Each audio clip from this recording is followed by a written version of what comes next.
Hello, DFS family. Welcome back. We have a special Thursday night edition of the Sunday School NFL DFS podcast powered by Fantasy Six Pack. Well, for the second week in a row, I brought home the W in our weekly head-to-head matchup. I'll be your host, Pat Makowski, and I'll be joined by my co-host, Mr. David Eddy. We hope so far that y'all are enjoying the new format this season as we plan to stream live on Friday nights at 8 p.m. Eastern Time. Let's get this show on the road, Davey. We got 13 games on the main slate this Sunday. I think that before we go any further, I think you do need to correct yourself quickly here. And this was pointed out to me Tuesday. I think it was Nick is the one who came up with this kind of, but you referred to me as, I think it was with some Dave Eddy or something like that. Is that what you said? Yeah. Yeah. So what I want you to do is I want you to go ahead and just take a peek at that. What's my name, Patrick? It says DFS Daddy, but if we're going based on the you. head-to-head matchup the last couple Thank weeks, I think that your name should be over here by mine. But yours says, how do I do this? Yours says Pat Makowski. So I don't know what to tell you, man. That sounds like you got something to figure out. Yep, I'm not very good with the old electronic stuff. With the technologies, right? The interwebs confuse you. Yes. All right, let's get to some goddamn football. Stop dicking around. And let's get to this. Started it. No, you messed up. I had to correct you. Just All because right. you got that fabulous beard doesn't mean you can just call me my street name. Okay, I apologize, Daddy. I apologize. It's okay. All right. Don't ever say that again. You got to put DFS in front of it. Okay. I don't need Monica batting down my door. That is a very good point. So the first game on the slate, Dave, we got the What TFs, the Washington Football Teamers, at the Buffalo Bills. Bills favored by 7.5 points. Yeah. Over under at 46. What are your thoughts on this one? Well, this is an interesting one for a few reasons. I mean, the main thing here is this game's got value galore all over the place. And I think that's going to lead to a lot of popularity. Typically, values are what drive people towards games. Obviously, high scoring games help, but, players, projection to their salary is usually, what's a big driving factor. So, like always, you're really going to have to decide, this week, which chalk is good chalk and which chalk to fade. Every week, that's one of the keys to lineup building. Last week, Cowboys versus Charger game, I said that was the prime example. If you were heavy into that game, you likely did not have a great week. I faded that game for the most part. I mean, I had some Herbert stacks, but for the most part, I shied away from that game just because, the stuff that I was finding was historically a game that matched that rare criteria went under, and that's exactly what happened there. But anyways, let's get back to the what the fucks here.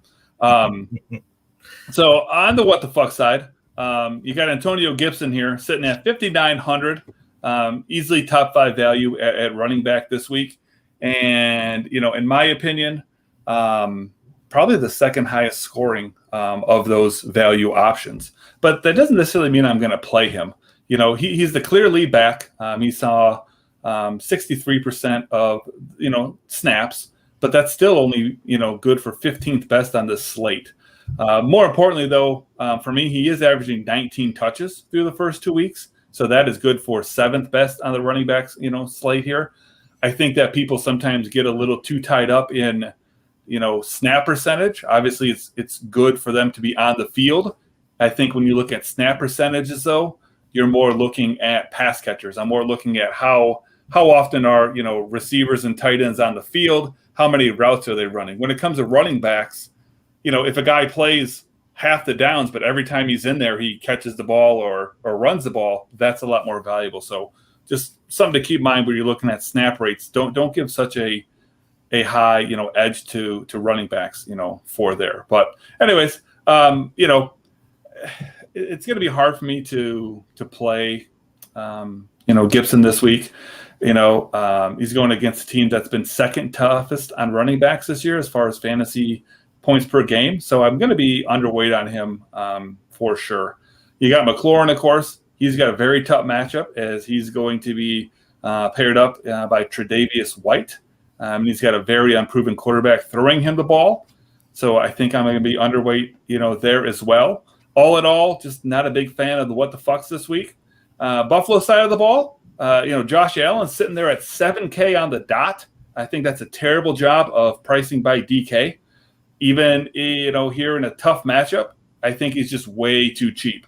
Now, granted, these what the fucks have not been great fantasy-wise this year, giving up the 11th most fantasy points this year to quarterbacks through these first 2 weeks. Now, clearly, you compare him with Diggs. He's the third highest wide receiver on the slate, but still a very reasonable 7,600. So I don't think that that's too bad.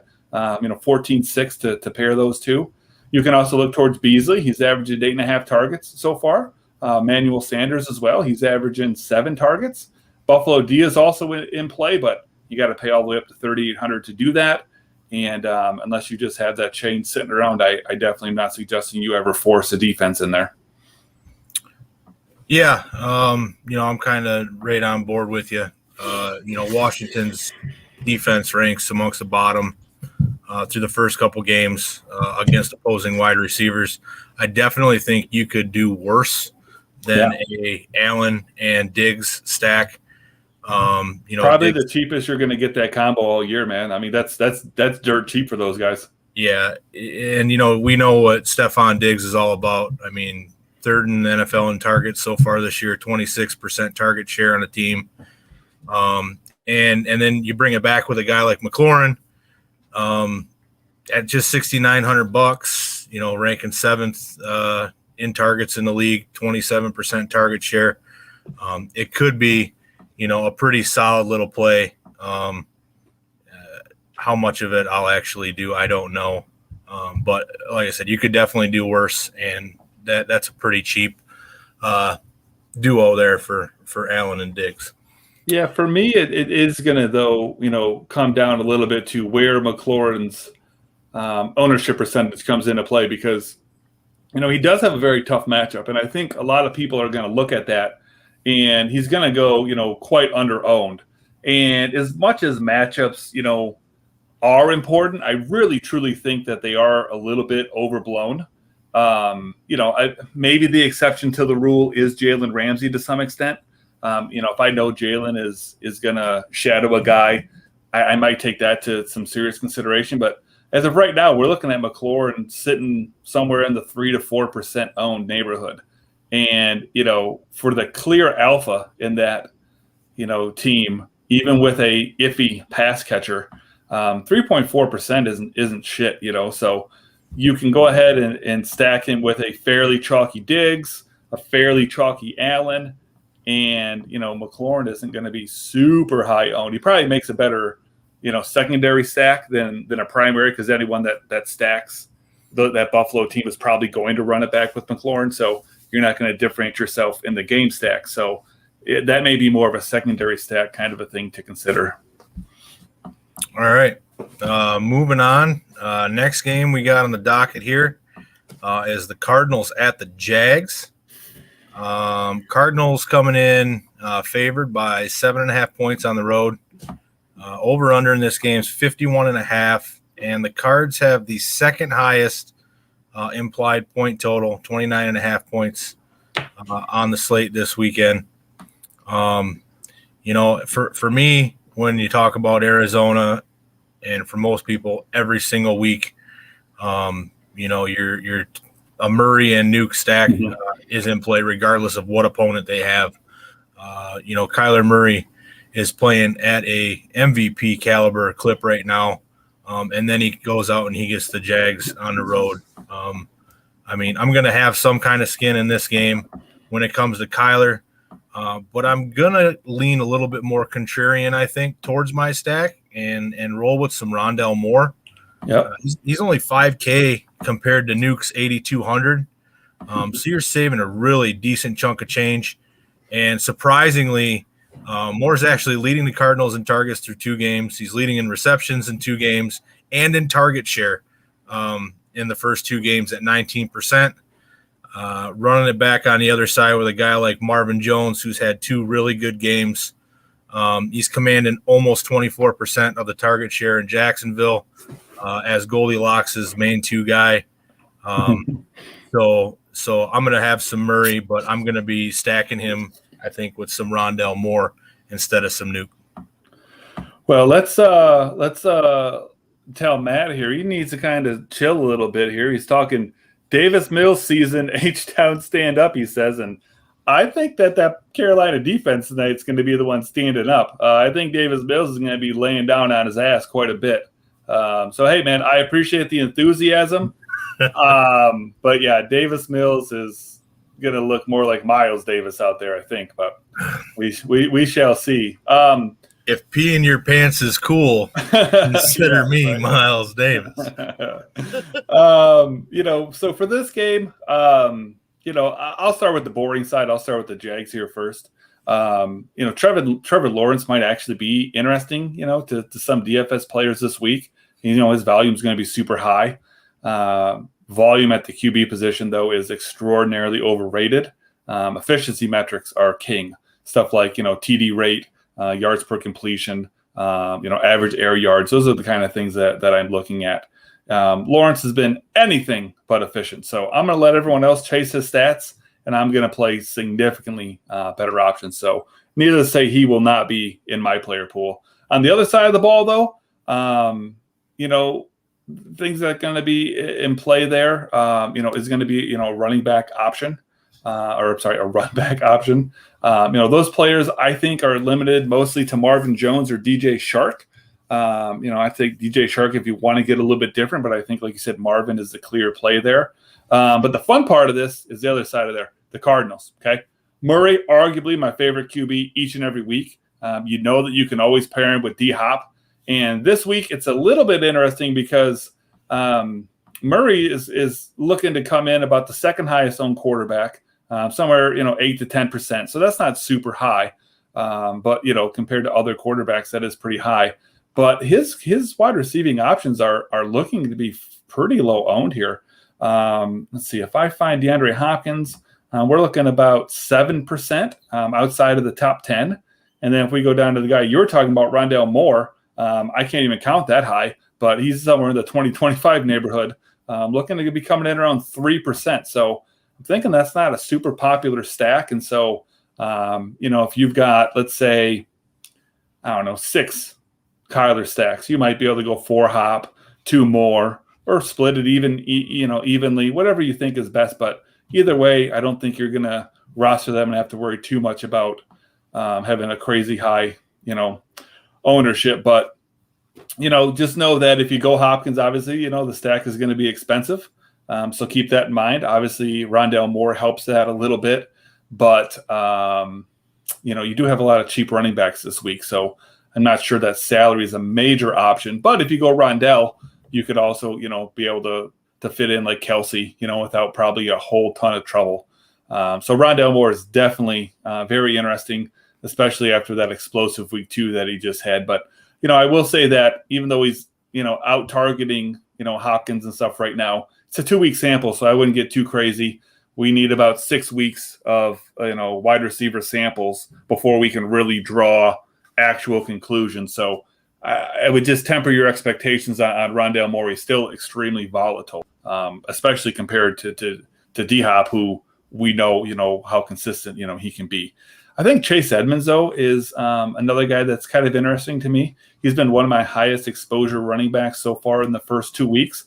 And it's because he's been so cheap. Right. And he's, always involved in this passing game. So, the game script here that I'm envisioning is probably going to take me off Chase this week because I'm expecting them to play from ahead. So Connor probably will dig even further into his workload, even if it's just for this, 1 week. So both of these running backs are going to be out of my player pool just because I think that the split is going to be more than I'm looking for this particular week. Yeah, and I've had quite a bit of exposure with Edmonds as well. Just, like you said, because of the cost and his ability to catch the ball out of the backfield, the high-power offense. Yep. So next up on the docket, we got the Colts traveling to Tennessee, take on the Titans. Titans are 5-point favorites. Over-under in this game is at 48. What do you like in here, Dave? I mean, not the Colts. So, sadly for me, I don't think that, the quarterback in Indy this week's matters. I don't really care if it's Eason. I don't care if it's Wentz. Either way, I think Taylor and Pittman are the only two guys that you could play. Even with Taylor, I mean, he's the sixth most expensive running back this week, and they're likely going to be in a negative game script. And, I know that, he can, catch the ball in the backfield, but I mean, they have a specialist in, Nyheim Hines to do that, even though Taylor's, gotten more than his fair share, this year in that regard. But I just have a hard time paying up and playing him this week. It will make you unique, but I don't think that he's got like a game-breaking kind of a slate chance this week. So we will see, but, he's going to be more of a fade for me. I don't even know that I'll be underweight on him. Pittman, absolutely great talent, has a very decent matchup here. But again, I just don't trust anyone who's going to be throwing him the ball.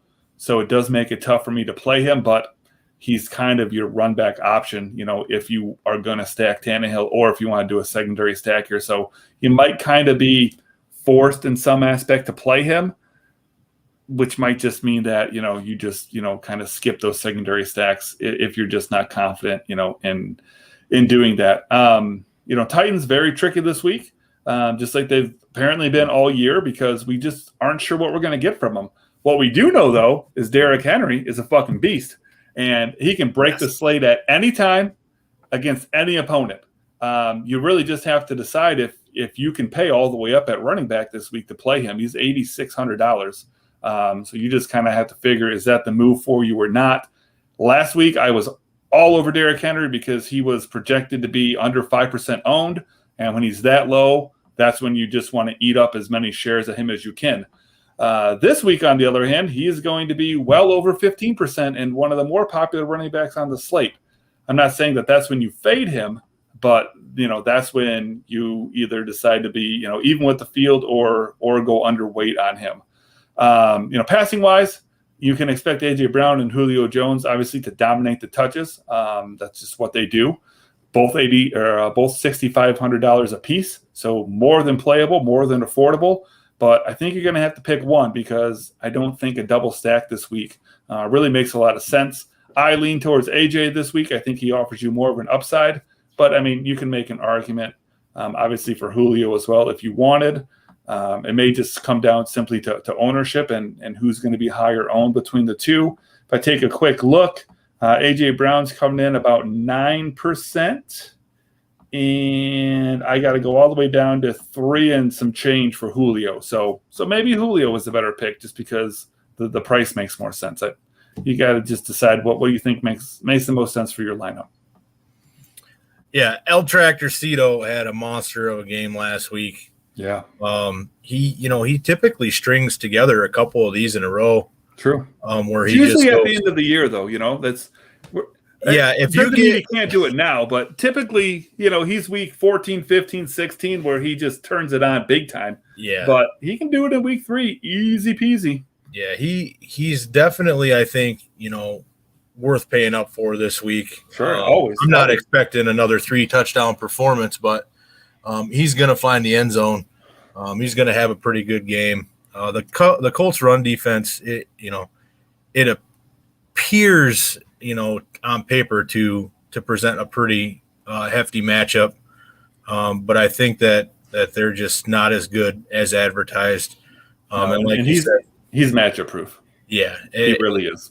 Definitely a couple of decent secondary stacking options, with the wideouts on both sides of the ball.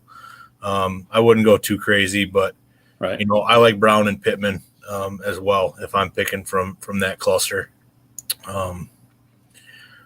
Moving on, we have the Atlanta Falcons at the G-Men, and the Giants are favored by 3. We got an over-under at 47.5 points. And you know what? I really like some Daniel Jones this week, Dave. Yeah, a lot of people are. $5,800. Atlanta is worst in the league. In everything. Yeah, in everything. And against quarterbacks, they've given up 8 touchdowns through the air so far this season. I love the fact that he's got the ability to pull the ball down and run. He's ran for over 100 yards and 2 touchdowns this season. His last game, 90 yards and a touchdown. And he's got a lot of trust in Sterling Shepard, commanded 28% of that target share in New York. And Shepard's coming in at just 5,900. I like the run back option with Pitts on the other side of the ball for Atlanta at $4,900 against the Giants defense. That's already yielded over 150 yards and 2 touchdowns to opposing tight ends this year. I think Pitts, everybody thinks Pitts is the clear number 2 option. Yeah. For Matty Ice in Atlanta. But I'm going to play some Daniel Jones this week. And I think a lot of people are. And you just have to decide really, do you want to take that risk? Because, Daniel Jones obviously here has an amazing matchup. No, that's not a secret to anybody. But that doesn't necessarily mean he's going to perform, But going against that Atlanta defense, he's extraordinarily interesting. But I don't know. I don't know that I can do it. I think that I'm going to shy away. I don't think that I need to pay down here. He's just $5,800. I don't think I need to pay down to that. Arguably the top value at that position. So I see people are going to own him, but I don't think he's a top 5 play. And usually 3 or 4 quarterbacks is about where I set the limit. Sometimes I'll play 2, but usually it's 3 or 4. I just think that I'm gonna gravitate towards more popular quarterbacks this week, more expensive quarterbacks this week, just guys that I have a lot more confidence in. If you do go with Daniel Jones, I totally get it. I think you can clearly stack him with Sterling Shepard. I think that's the number 1 target there right now, and he's cheap himself. I mean, $5,900. So if you're trying to fit a Derrick Henry in, this is the kind of stack that makes it very easy to do so. And then you can run it back with Ridley. You can run it back with Pitts. I probably prefer Ridley, but Pitts is fine. You can eat up that tight end position in a game stack so that it's not a one-off. It's always nice when you can do that. And there's not a lot of obviously a lot of great tight ends where that's an option. So like you said, run it back with Pitts is nice. Me personally, I won't have this game stack anywhere just because I think it's bad chalk. I'm not saying that it can't hit. I'm not saying that it won't win a GPP. It's just I'm just staying away from that. I like to play good players, and Daniel Jones is not a bad player, but to me, he's just not the kind of guy that I'm looking for. I simply prefer just to go other directions. For Atlanta. Ridley and Davis are definitely options for me. Davis mostly in play just because he's only going to cost you $5,100, and he's seen a good amount of touches so far. I don't think that Mike Davis is that good though, and I feel like he's going to be pretty popular this week. If I take a peek, let's see, we're looking at just outside the top 5 in ownership, somewhere in the 10-12% neighborhood. So not bad, but probably more than I want to play a Mike Davis. So I think I'm either going to be, underweight on him for sure, or I might just X him out and completely fade him, figuring that as bad as the Giants are, Falcons are worse, and they'll be, in a negative game scripture trying to catch up. Yeah. The next one on the slate, the savior is here, Dave. Maybe, man. Could have been a Lion. If you ask people in Chicago, they're just going batshit crazy with the fact that Mr. Justin Fields is starting this game this weekend. And they should. They should. Those Chicago Bears, the Bears, are traveling to Cleveland. Cleveland's 7-point favorites. Over under 45.5. So not going to be a whole lot of scoring in this one. But yeah, what say you about the Savior? I mean, I was torn, like I said, when the Lions were up and he was on the clock, or Lions were on the clock and he was still there, because I really would have liked to see them get a quarterback, but I think it made sense to pass on him. Yeah, he's a fuck guy, so that's okay. He's a fuck guy, and even so, they traditionally don't pan out too hot at the NFL level. So I'm probably happy that they faded him, but I'm gonna shy away. I'm not gonna have him in my player pool. He's gonna be extremely chalky. He's looking right now at about the top 5 or so in ownership, coming in somewhere around 7-8%. For a guy in his first NFL start on the road against a good team, I just think that that's crazy. Again, I'm trying to play good players, and I don't know if Justin Fields is a good player or not. And so if I can't say he's a good player, I'm going to lean to say that he is not. So he may well prove us wrong, and he's got the wheels to definitely make up some ground on the ground. But yeah, that's not a guy that I'm playing. This is one of my least favorite matchups of the whole week. Only guy that I can say on either side of the ball that I have some interest in is Allen Robinson. And obviously it's because Allen Robinson is an elite receiver, but I also have a feeling that Justin Fields is probably going to overly rely on him, which is great for Allen Robinson and great if you own Allen Robinson, but probably not so good if you own Justin Fields, because I just see him forcing the ball to Allen in places he shouldn't and probably making some mistakes. I expect this game to go under. I'll be hitting that under bet for sure. So, other than a one-off probably with Allen Robinson, this is a game that I'm just not touching. Yeah, I'm kind of torn between two worlds in this one myself. Justin Fields, though, at $5,200, Cleveland's already yielded a couple of rushing touchdowns to quarterbacks. They're giving up the third most fantasy points to opposing QBs. For the price tag, he finds the end zone a couple times, has a solid game, running the ball, decent game through the air. A 4X return on that investment isn't too far off. Allen Robinson, is almost always the play in Chicago.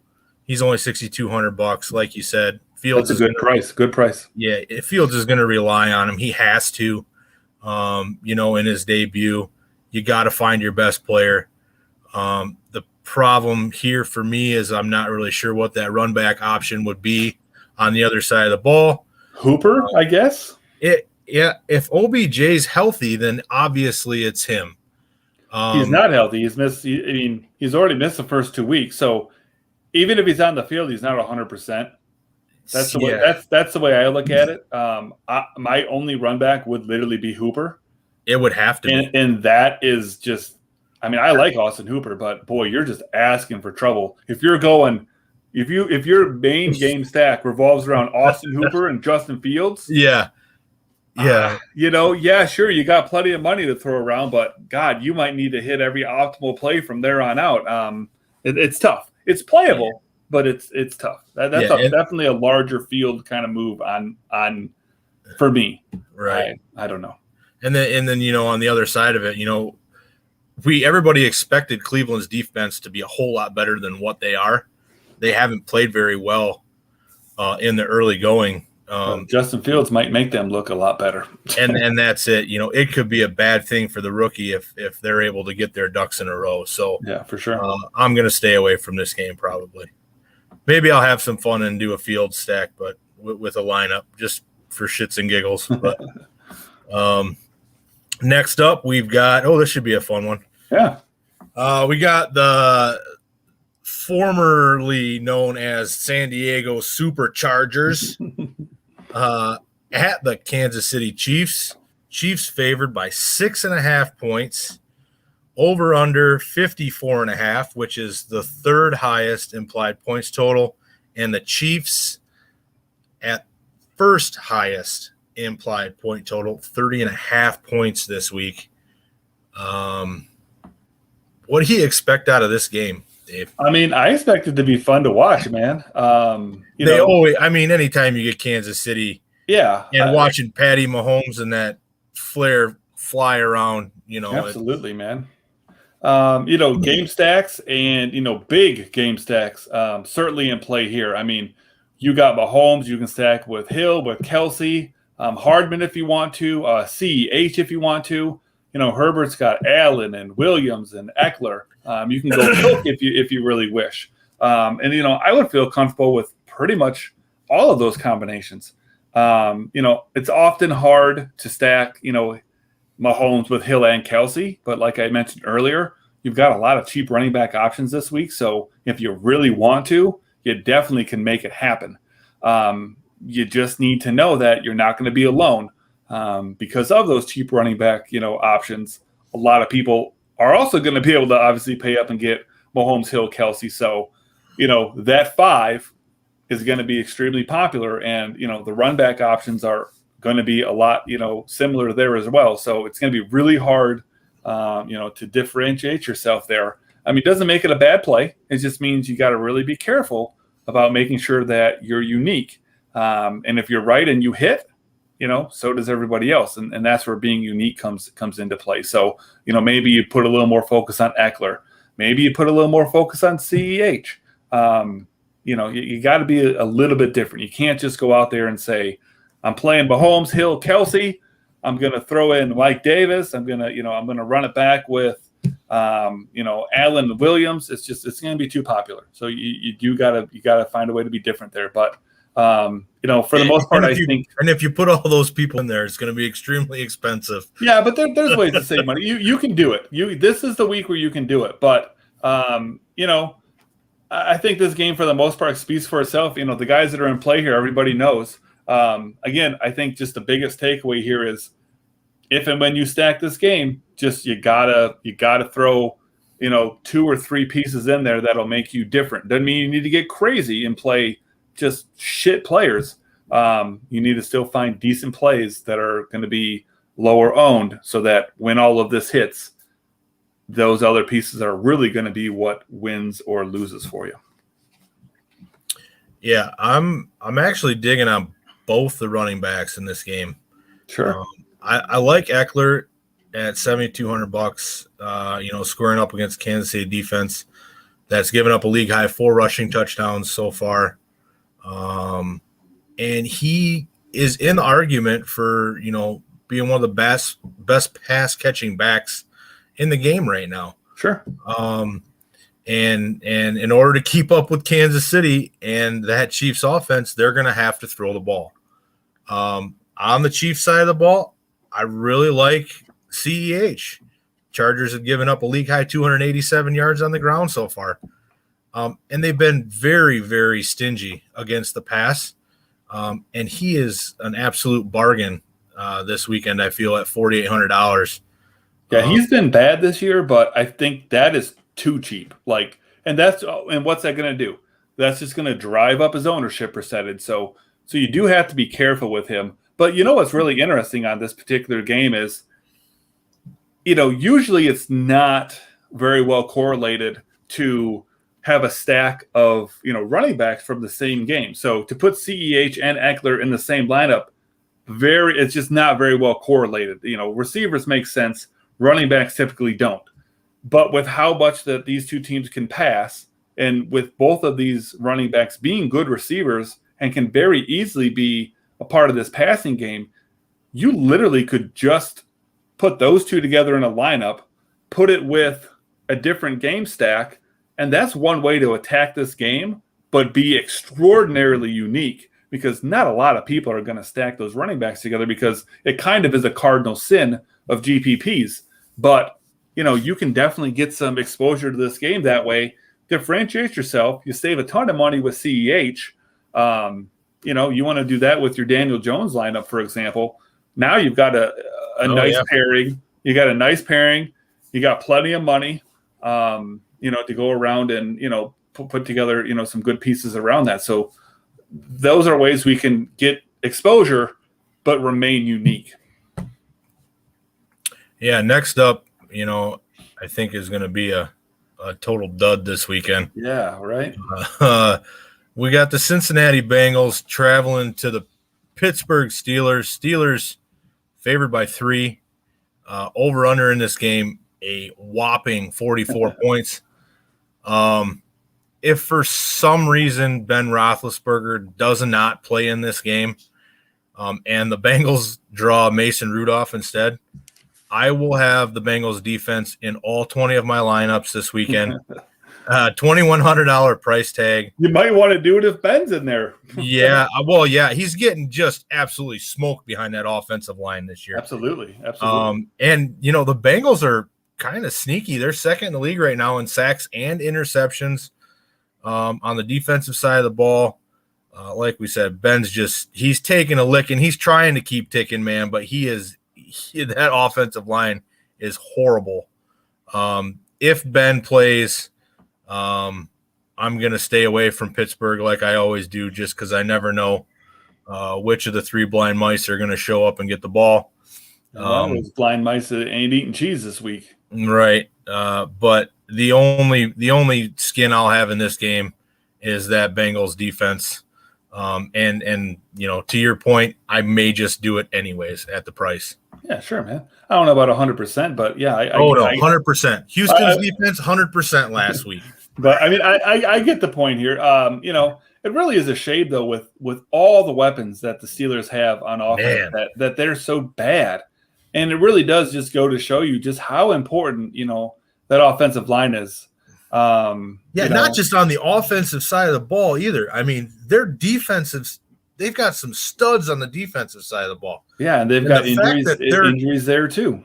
The fact that they're as bad as they are with the talent that they have is just it's mind-blowing.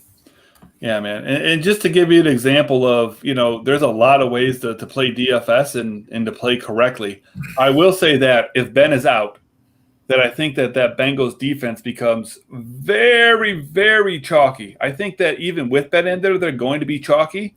And one of my rules of thumb, and it doesn't mean you can't break it, but one of my rules of thumb is always when you've got a very cheap defense that is chalky, that you don't play it. You absolutely take it right out of your player pool, and it just doesn't even exist. So if Big Ben is out for sure, I'm not playing the Bengals. If Big Ben is in and their ownership is reasonable, I'll have some shares of them, but I'm going to be lower than most. And it's hard for me to play anybody in this game. If anyone, I would say Chase Claypool. I like him. I think Joe Mixon makes for an excellent play this week as long as his ownership doesn't get out of hand. If I take a quick look, Joe Mixon is 5th highest running back right now on the slate, sitting between 13-15% owned. So that's more than I like. So I'm probably going to be off of him at that point. If you do want to play Chase, it's obviously got to be in a secondary stack. Cincinnati's got 3 good receivers you can stack him with. For me this week, the order I like them, I go T. Higgins, I go Jamar Chase, and I go Tyler Boyd. And I think that's plenty enough talk about this game. So let's get on to this next one, which I know you're ecstatic about. My son better be. Right? So the Baltimore Ravens travel to Detroit Rock City to face our Lions. I'll be waiting for them motherfuckers too. Right there waiting. Ravens are favored by 7.5, which actually I think is down from it was what I last saw. It was 8.5 or 9.5 yesterday. I don't know who was betting on the Lions, but give me some of that money. Over-unders at 50. Ravens 28.75 points implied total, 3rd highest for the week for a team. I'm going to start out here, Dave, so you can get yourself pumped up for that game on Sunday. I really like Jared Goff. I think he's a sneaky little play here. Just $5,200. Baltimore's given up a league high, almost 780 yards through the air so far this year. Goff has been forced to throw the ball over 90 times through 2 games. We can expect more of that game script as Detroit will most certainly be playing from behind. Probably within the first couple minutes. Yeah, again. And I like stacking him with Hawk. Sure. $5,200 for TJ. should play out pretty nicely considering the Ravens have given up a league worst 234 yards to opposing tight ends. When you play Travis Kelce. So, yeah. I don't know how much I'll actually have invested in Goff and Hawk stack. Nonetheless, we'll have our eyes glued to the TV and be expecting some more Lions football. But you're going to have a much better view of it than I'm going to.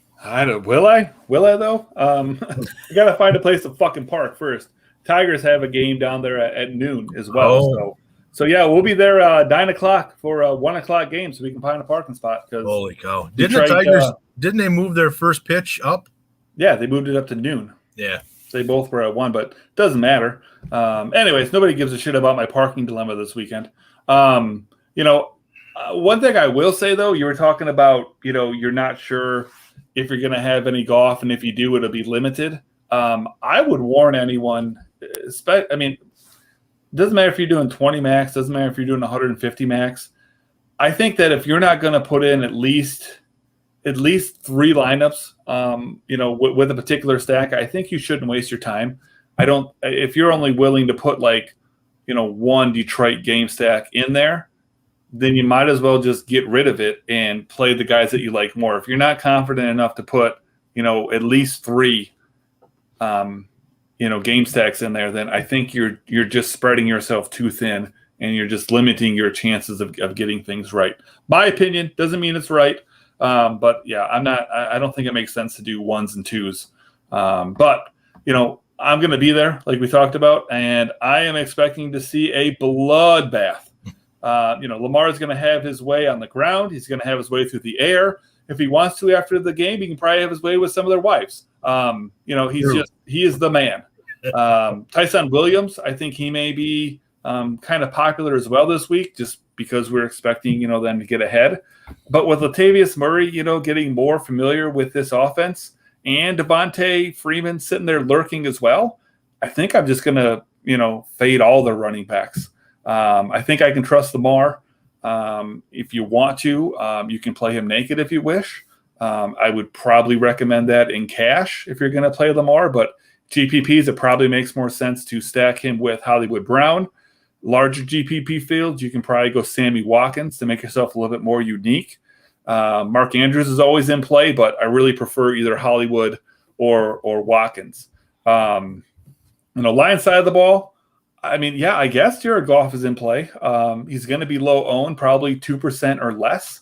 But the thoughts on him are very similar to my thoughts on Trevor Lawrence. I don't think that Goff's volume and his lack of efficiency is going to put him in play for me. I think Hawk is the only guy that you can pair him with. So anyone that stacks Goff is going to stack him as well. You can be confident in that because he is really their only NFL caliber pass receiver. But I think if you're going to do this game stack, Patrick, you either do Hawk and you do Swift to really differentiate yourself, or you just do Swift. And then who you want to run it back with, that's your choice. But I think Swift is a more slick play here.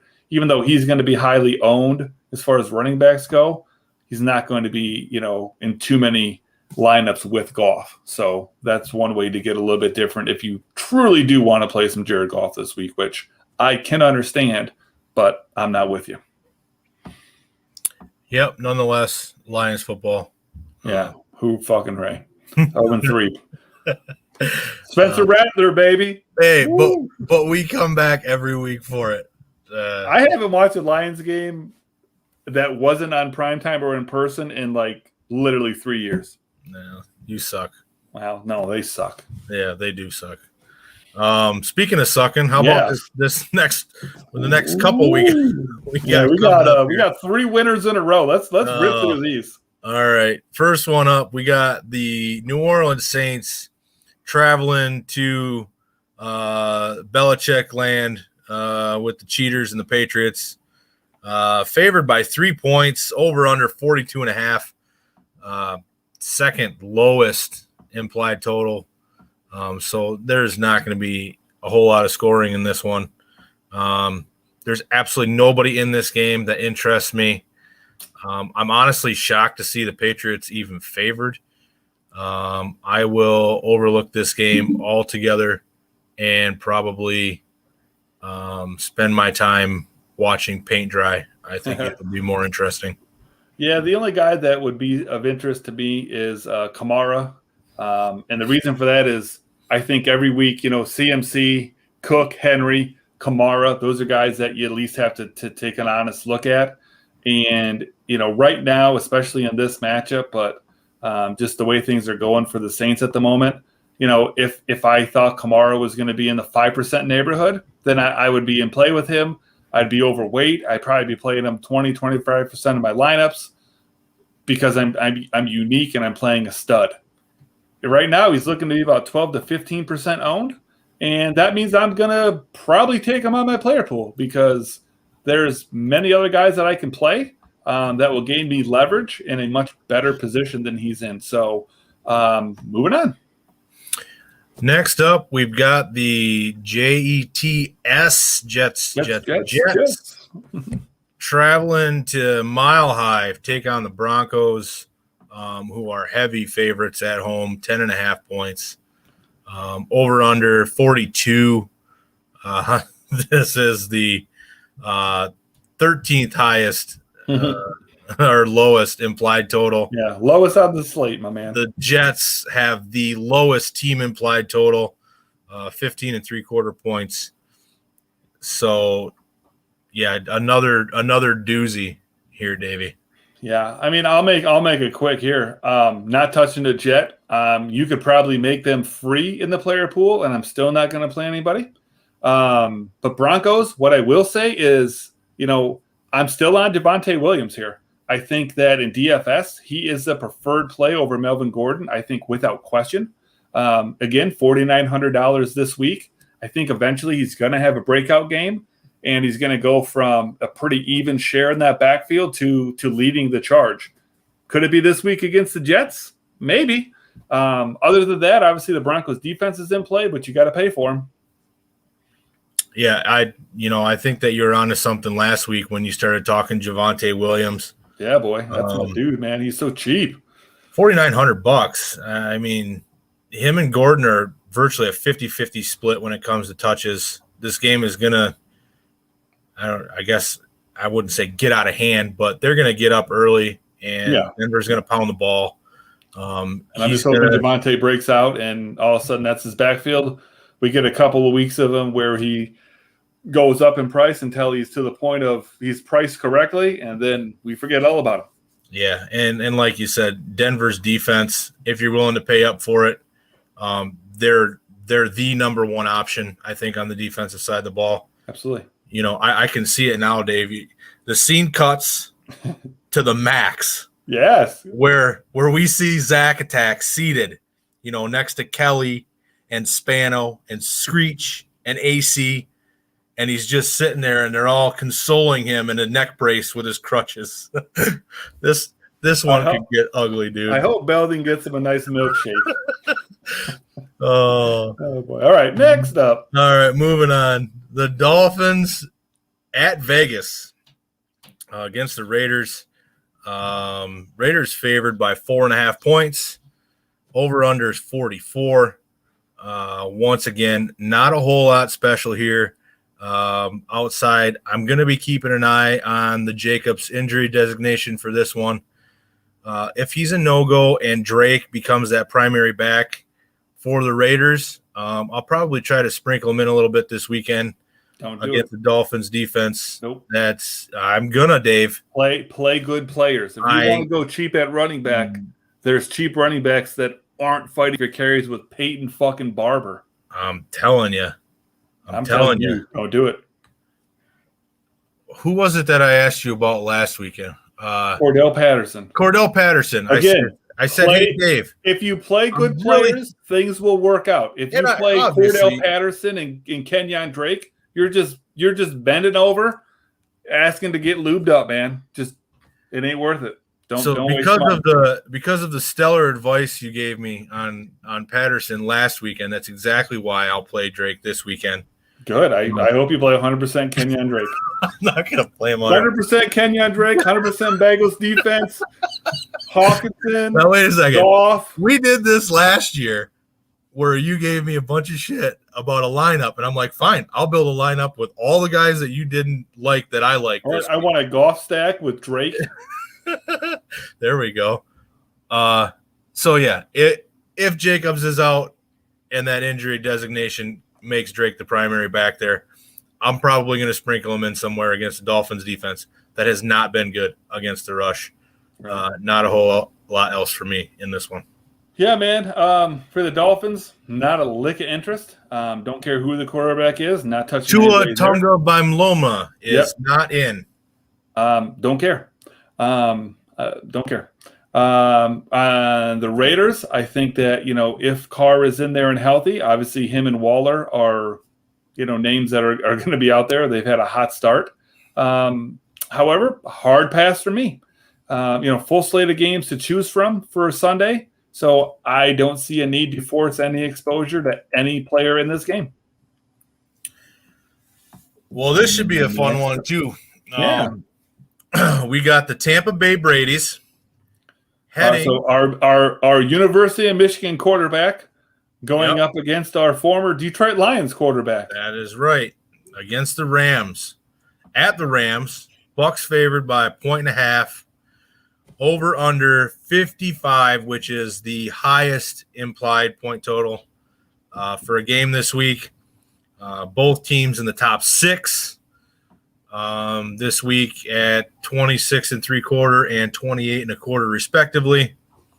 I think Stafford and Kupp stack seems pretty obvious to me in this one. Sure. Tampa Bay giving up the third most yards to quarterbacks this season. 703. At the same time, Matt Stafford is second in the league in passing yards per attempt at 10.7. Efficiency. Commanding That's what I like. 38% of the target share in LA. Pick your poison on the other side of the ball. I will be more than likely running it back with Godwin, 6,100. Obviously, Evans, Gronk are some other good choices. No AB this weekend.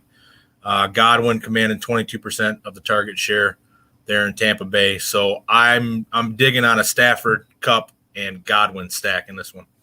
This is going to surprise you, Patrick. But I have some opinions on this game. I cannot believe that. I know, but listen. So first of all, we've had a run here of shitty games. So finally, I got something worthwhile to talk about. I want to start with Tampa Bay. Okay, I tried to get sneaky last week with a little bit of Ronald Jones as some play good players, Dave. Right, I understand this. Trying to get some strong leverage off of the popular running backs that were out there, as well as the uber popular Tampa Bay passing game. I thought that there was a decent chance he was going to get 15 to 20 carries. I could see 100 yards. Had that happened, I'd have been sitting up on the cat's purse, just letting everybody chase me. That didn't work. I had the right idea, but it was Fournette that ended up being an okay play. This week, not touching that running game. Very tough matchup, here against the Rams, and I just I thought it was a sneaky play last week, and I'm off of it now. Passing game, on the other hand, even like you said, with AB likely missing this game, still very titillating, Patrick. I'm titillating. I'm titillated by Good this word. passing game here this week.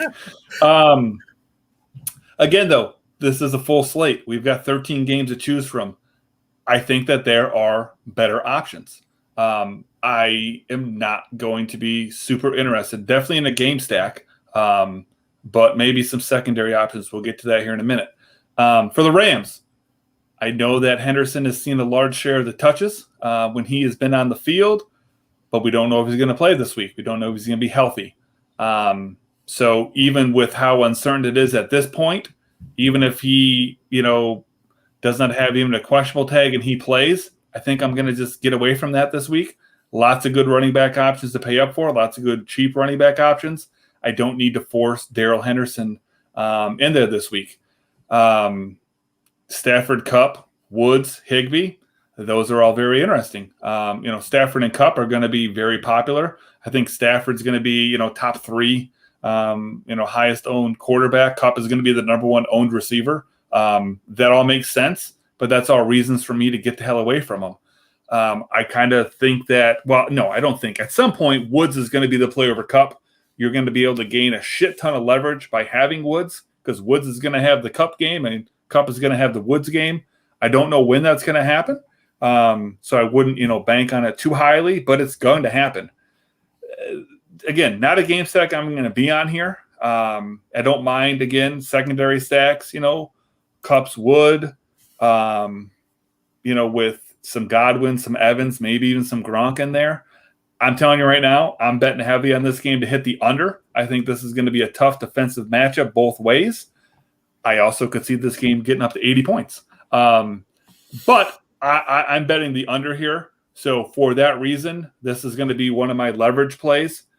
I'm just going to not avoid this game, but I'm going to be severely underweight.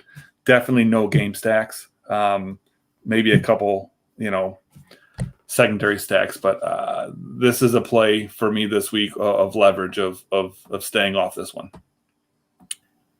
Got another barn burner here to maybe finish it out for the week. We've got the Seahawks traveling to Minnesota to take on the Vikings.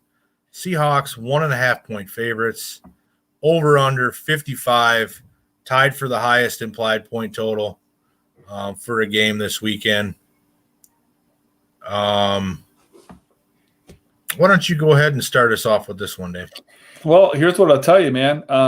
It's first half of the year, so Seahawks stacks fully in play. Yep.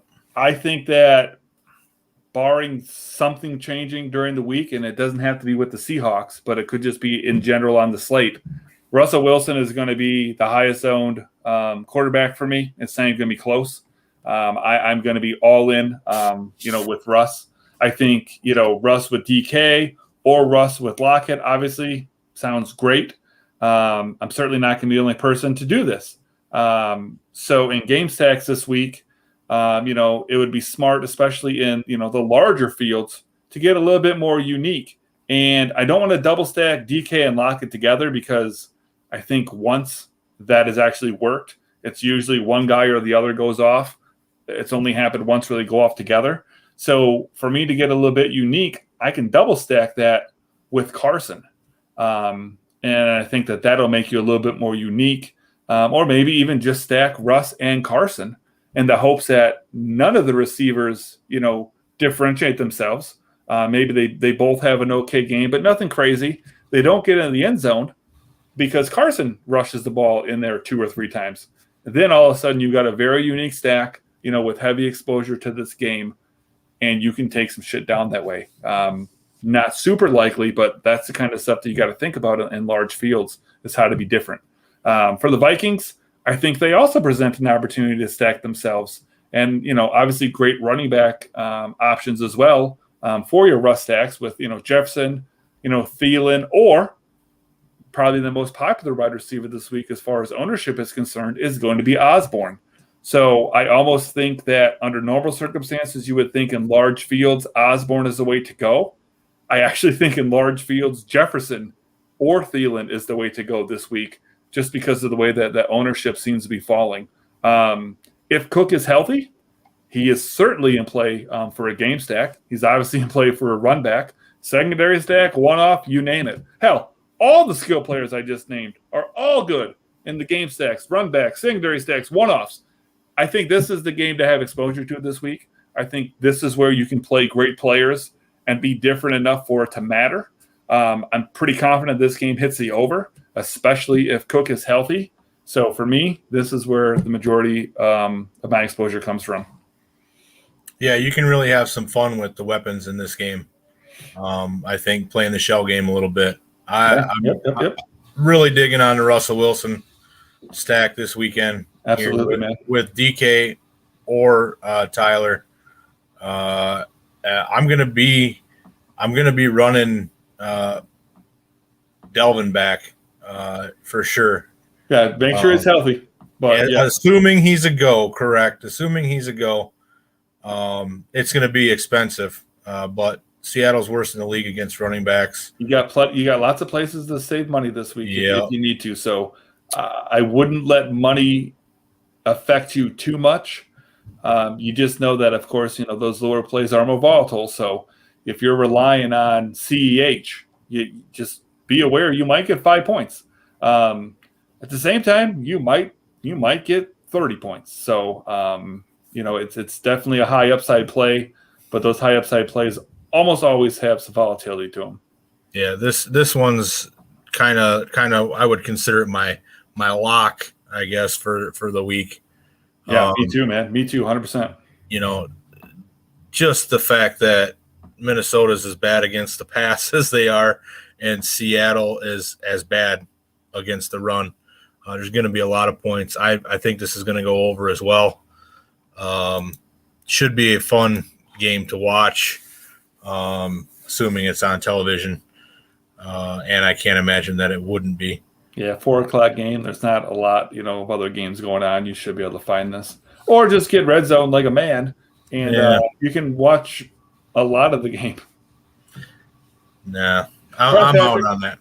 I got 18 minutes to build lineups for the Sunday night, for the Thursday night game. So about time we call this bad boy quits. My favorite part of the week, man, sitting down with you for an hour talking football. So absolutely, I much appreciate it. I will keep you updated from Ford Field. You keep me updated from the rest of the world. And I'll shoot you a message from Ann Arbor on Saturday. Oh, there you go. I'll be out of town too, so yeah, I got you, man. Okay. Hence the special Thursday night edition. Yeah, right. Okay. Of Sunday School. All right. Well, hey, good luck to everybody this week. Especially you, Dave, because you need it. 2 weeks in a row, you've gotten your hiney kicked, so hopefully you can bounce back, buddy. Well, you know what? I do have something to say about that. I figured you did. Are you ready? Sure.